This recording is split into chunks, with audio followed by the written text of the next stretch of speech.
Merci, cher collègue. Oui, je pense qu'on partage tous l'objectif de réduire ce mode de location qui, évidemment, réduit la possibilité de louer, de se loger dans des grandes villes, pas seulement des grandes villes, dans des villes touristiques. Donc je pense que l'objectif est relativement communément partagé. Je souscris aussi à ce qu'a dit le rapporteur sur le fait que la loi Elan a apporté quand même des améliorations significatives qui doivent d'ailleurs prospérer, mais qui, à mon avis, effectivement, vont permettre de davantage réguler les locations de type Airbnb.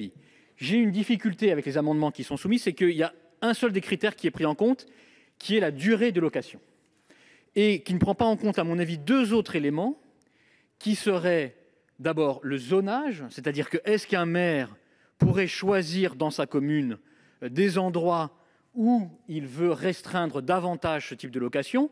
Je pense bien sûr à Paris, mais pas seulement. C'est-à-dire qu'on peut avoir, évidemment, peut-être des situations différentes selon les arrondissements, mais surtout, il ne fait pas la différence entre les particuliers et les professionnels. Et c'est vrai qu'il y a eu des abus parce que des professionnels de l'immobilier ont acheté des logements, des immeubles entiers à cette fin. Et donc, c'est un vrai détournement, en réalité, de l'objet.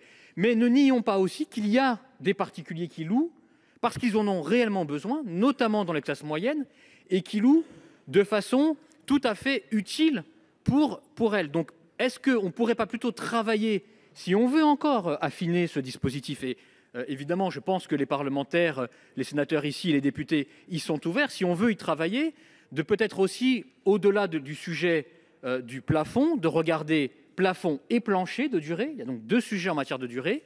La distinction entre professionnels et particuliers et la question du zonage au sein de communes et notamment des grandes communes. Donc c'est pour ces raisons-là, non pas parce que je ne partagerai pas l'objectif, parce que je partage, que moi je ne pourrais pas adopter en tant que tel ces amendements.